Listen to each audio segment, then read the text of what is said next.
start the recording. Seems to be who is here right now. You know, next week maybe focus maybe more on some themes. What would you do again if you were the CEO or in charge of the company? Sort of the last little issue that I wanted to talk about ethics-wise for a while was the idea of fair trade products. And that would be a trend in the last, 10 to 20 years, trying to sometimes they would say, oh, it's the price the market would bear. If you remember the supply and demand graph, let it, let the equilibrium settle on whatever people are willing to pay and willing to sell it for. But that sometimes doesn't always work in the real world, because sometimes there's a limited number of sellers, there's a limited number of buyers, and those people have more, those companies have more market power. Like Rogers and Bell have a lot of power to set the rates for cable and internet and phone the way they would like to, because there's, only two of them and many consumers, or at least like two of those huge companies that offer all the services. Whereas, sometimes with buying products, there's a few big buyers, a few big wholesalers who buy it from many small miners or farmers or fishing industry people, and they have the right to set the price. And this has become more of an issue because we've started consuming more coffee. So sort of today's class is just to talk about sort of the case study of fair trade coffee. Other products that are, could involve fair trade would be, in your phone. There's a lot of metals. Some of them are rare. They can't be mined in Canada. Things like coltan and tantalum, they're mined a lot in equatorial areas, like in Africa, and then they're bought by wholesalers, shipped to the factories in Asia, and the miners can be doing a lot of very difficult, brutal strip mining, and they don't get a lot of money for it. So by looking at fair trade coffee, we're also looking at sort of some of the other products that might be like that.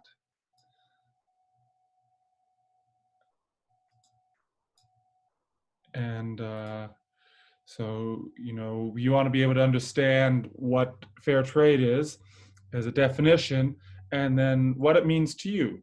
For some people, it's okay that fair trade is not important. They can believe, whatever the price of the item is, that's the fair price. If people didn't find that it was, reasonable, they wouldn't sell it. But you want to at least know what fair trade is, and then spend some time just to think about what your opinion of fair trade would be. So the definition would be that it provides reasonable prices, a living wage to farmers and producers, and especially in developing countries.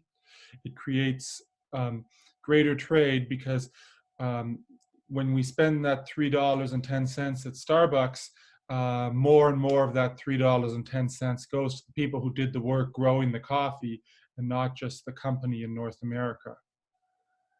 So, and this could apply to coffee, things like bananas, or that are grown on plantations, chocolate, sugar, tea, rice. These are all places where there's lots of small producers and very few big wholesalers, and that means that the prices are sometimes lower than they should be, and it doesn't necessarily reflect the work the farmers did. So this would be what a coffee farm would look like in most areas, and it comes from equatorial parts of the world: Indonesia, Kenya, Colombia, and those red things, those are the coffee beans before, as they're growing. They're picked by hand most of the time into a basket. It's not like an industrial farm with big machinery or rows and rows of crops. It can be also at a high altitude area, so it's a bit difficult to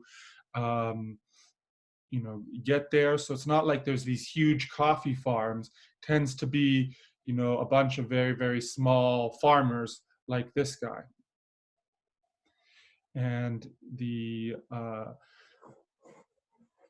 like the large buyers, we say they have buying power because the wholesaler can be like, what, I don't have to, I have hundreds of farmers. If I don't buy from one or two of them, that's fine. That won't be the end of the world.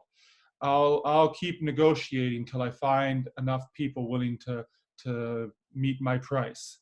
Whereas the farmers, they only have maybe one or two people that they can sell their coffee to. So if they can't do business with the one or two wholesalers, they're out of luck. And so the buying power rests with the big companies right now. And if we wanted, like, I don't know who's a coffee fan, and you've seen that's a vice that I got into when I was working on Bay Street before I was a teacher. I didn't really drink a lot of coffee in university, but we worked for a small company, and the they wanted to have like regular coffee breaks in the morning and the afternoon as a way to talk about our projects and stay on the same page. So I got into it then, and since then I have a lot of it. And this is how the price breaks down. So the darkest brown, the 2%, is the coffee beans, and then there's the milk, then there's the labor at the coffee shop. Rent is 13%. That might vary. In some suburbs it would be less, and some big important locations it'd be more. The management of it, uh, the cups, they're a commodity too. They're about 4%. Taxes about 15% when you include all the business taxes, and then they make about 14% profit. So you're thinking, oh well, it costs so much, farmers must be getting a lot, but they're really not getting much. And I saw a really, really good visual aid, which takes a cup and divides the cup into the pie charts. So you see your big venti coffee cup, and you get a really, really small amount that goes to the growers. So there's just in terms of rough numbers, there are about 25 million coffee farmers in the world. About 400 billion cups of coffee are consumed annually. That sort of fluctuates. Sometimes other drinks become more popular, um, but roughly those are the numbers.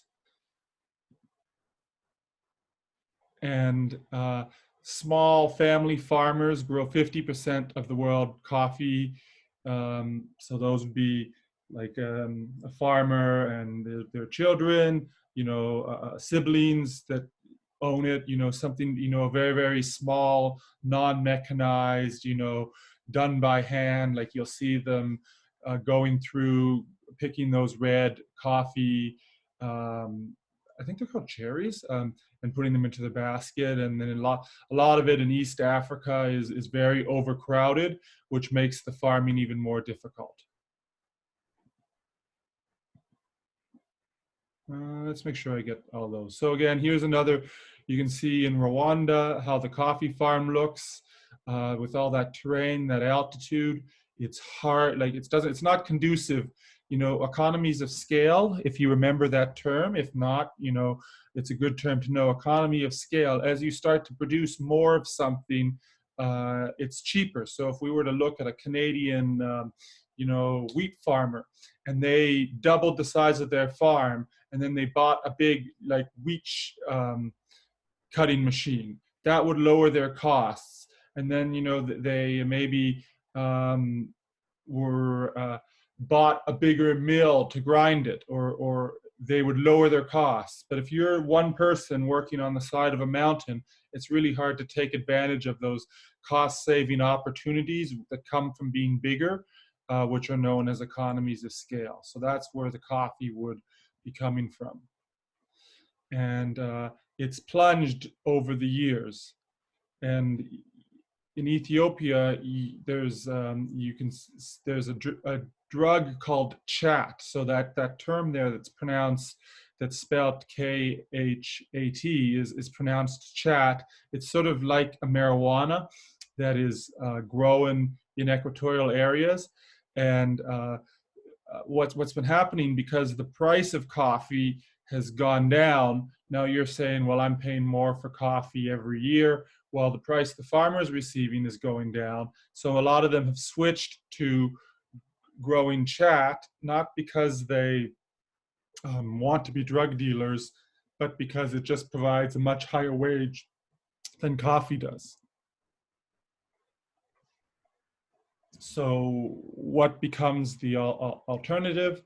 Then, going to the market and selling your coffee individually is, you talk to your neighbor, you talk to the other neighbor, then talk to everyone else in that community, and they agree, let's all pool our coffee together and sell it together. We'll become a bigger player on the market, we'll get some more power, and we'll be able to get a higher price. So that's the idea of coffee cooperatives.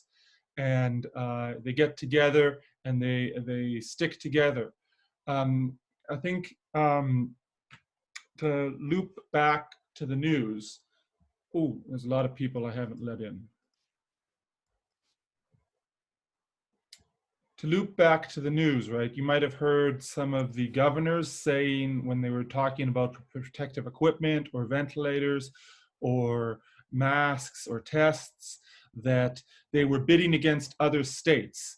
And as a result, they weren't getting the best price for their state. They wanted the whole country, the whole US, to act as one big buyer and get a better deal.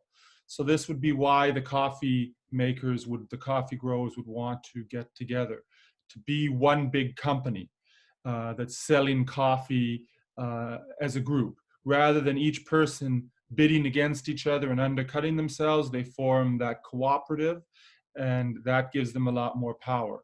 So if we're all going to go, like, as a class, if we wanted a product, like, well, say you go to everyone went to a place for lunch, like, and we all went to Chipotle separately, they could charge whatever price they wanted. If we called them and said, we'd like to have a 30-person luncheon catered, what can you do? They can lower their price significantly. When you sort of band together, you can get a lot more market power. I apologize for the ones I let in late. Does anyone have any questions a little bit about the idea of fair trade and what's happening with products like commodities, like coffee? Okay, well, please jump in. There's the raise hand feature under participants in the bottom. You can click raise hand and or just interrupt me. Bring my shared device to the front. Where'd my window go? Uh-oh, what did I do? Silly me. I thought I had my window open here, share, and I want you.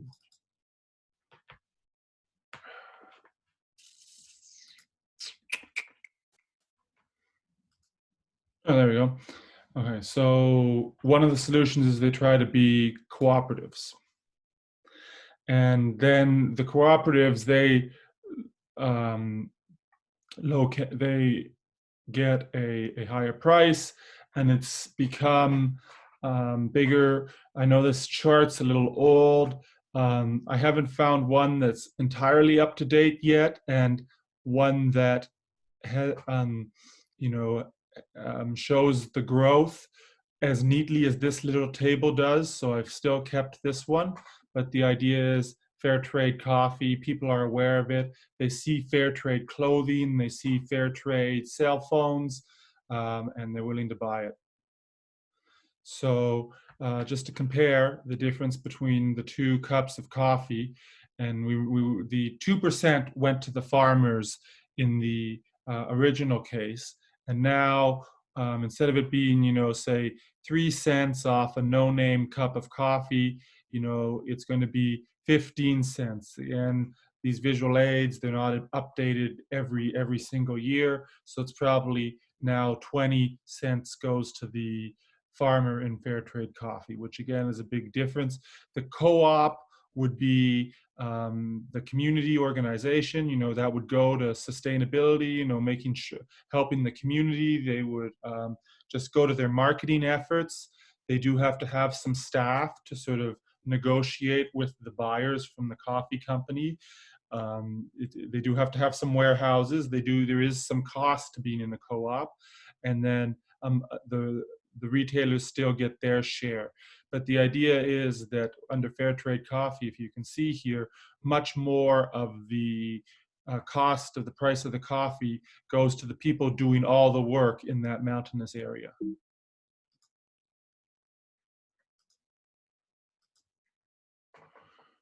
Uh-huh.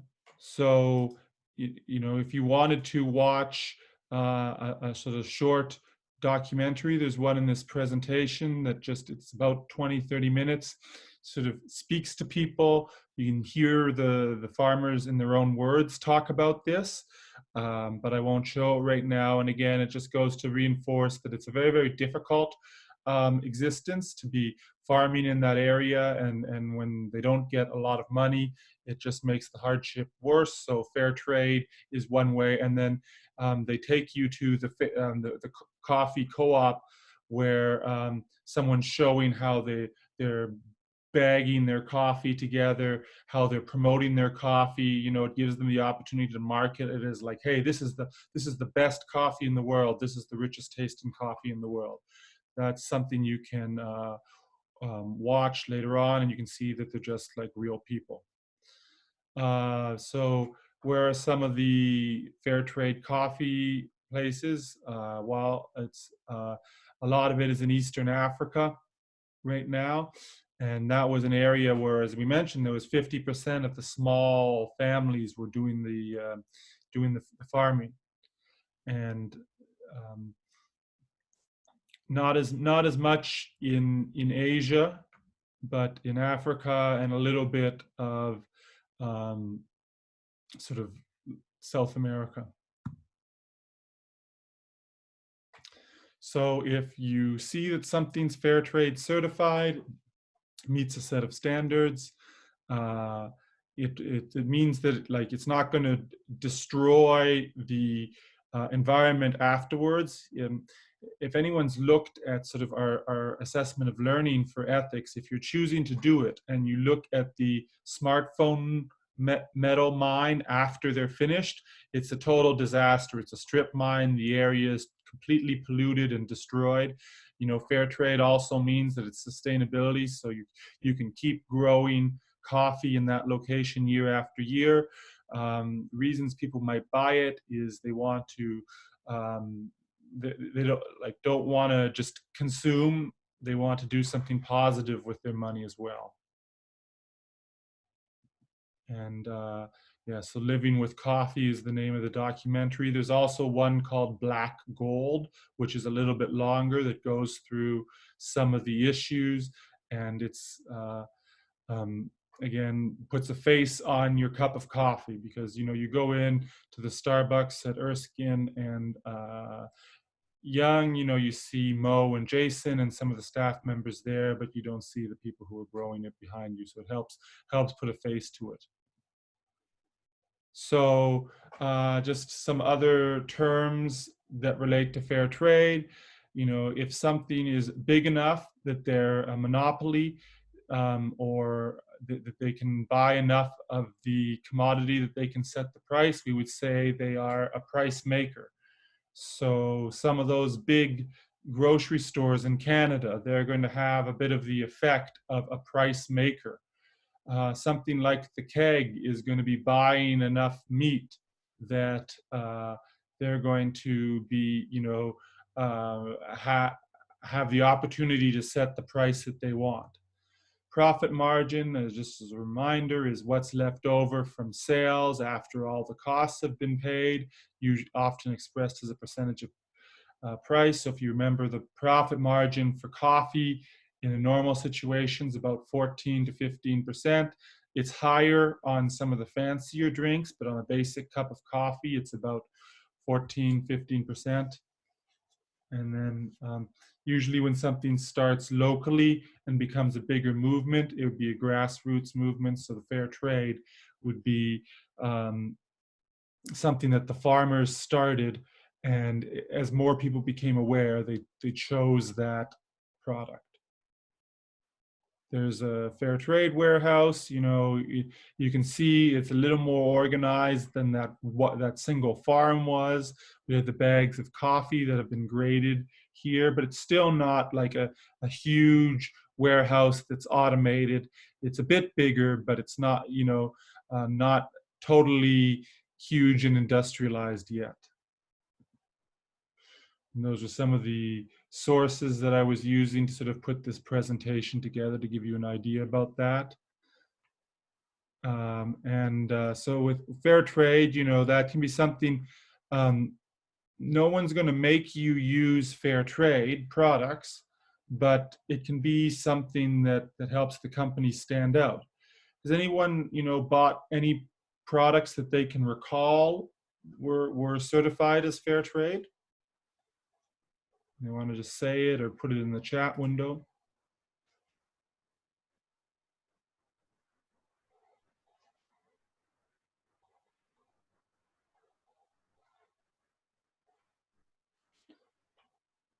So another one would be, clothing. Clothing can be, uh, you know, they make buy the cotton at the lowest price possible, or they pay the people in the clothing in the t-shirt factory a very, very cheap amount. So fair trade clothing is going to be a bit more expensive. Does anyone have a fair phone? You know, Ben and Jerry's is fair trade. Um, let's see.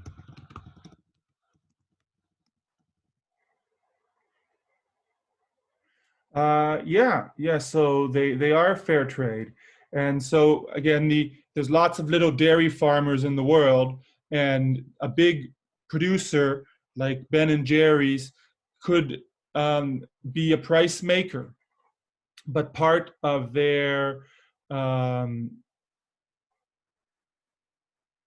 and even I was thinking mostly for dairy, but apparently they use a lot of sugar. So they deal with the Belize Sugar Farmers Association. They have a bit of cocoa, again, which is chocolate,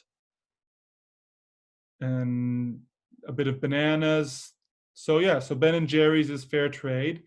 And so if you're buying Ben and Jerry's, you're thinking, okay, well, hopefully it meets a certain quality. You like the flavors, but you're buying that instead of another ice cream company because they treat everyone who made the ingredients better. Have you guys heard of the term fair phone? Like, is there anyone at North Toronto who has one? It's kind of a phone that is made out of like metals that were ethically sourced. That is, instead of getting some like it's called conflict minerals because you've heard of conflict diamonds. Maybe some people have watched the movie. Well, the same thing about getting some of the coltan or the tantalum out of Central Africa, where there are civil wars happening. The armies are using those products to pay for buying more weapons, to pay their expenses. So other parts of the world where that's not happening, like Australia, you can also grow coltan. So some phone companies get their materials from there, and they pay more to the actual miners to account for the fact that their profession is a little dangerous. And so you might end up with a more expensive phone, but that's also something that people have created because they got a little bit uncomfortable with where their raw materials were coming from. All right. So Ben and Jerry's and Ava, thank you for mentioning that, because that was one that I wasn't aware of. And you can go to their website and you can see exactly how much they've spent to get the fair trade sugar and vanilla and bananas and cocoa for chocolate. Any other examples of the fair trade product?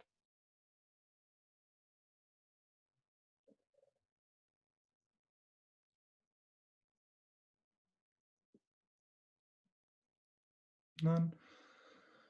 Okay.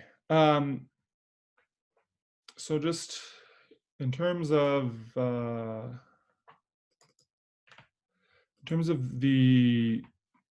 marks. So if you want, to work on your mark, and again, do some thinking to go along with the classes this week. There's a little bit of something called list the stakeholders in an ethical dilemma, where you can, just if we, that's a sort of 5 marks. Next week, I still had a little ethical thing you can do. If you need to really improve your mark, as you know, your marks can't go down. But if you want to raise your mark, this one here that says conflict minerals case study is a chance for you to review the sort of smartphone issues I was talking about briefly today, and put your thoughts down in more detail. So those of you who are trying to raise your mark, to sort of, you can do that. Or, as you know, if you don't need to raise your mark, it's up to you if you did that or not.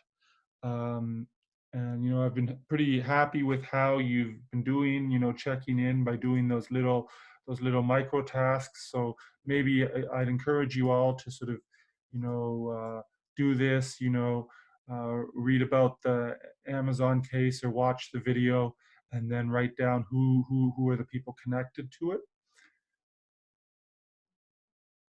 Um, here's a question. Do the stakeholders have to be specific to the company, or just can they be general? So this question here from Angela, if they're specific to the company and they have a financial connection to the company, they are primary stakeholders. If they're just people in the area or the government, or they're people who are affected by this issue, like, then they're secondary stakeholders. So that's a good question. Anyways, I guess I was a little jumbled today, a little disorganized. Our next class is, I guess there's a long weekend, so, please have a good weekend with your family. Tuesday is a day 1 and 3, so our next class is Wednesday, the 20th at 10 o'clock.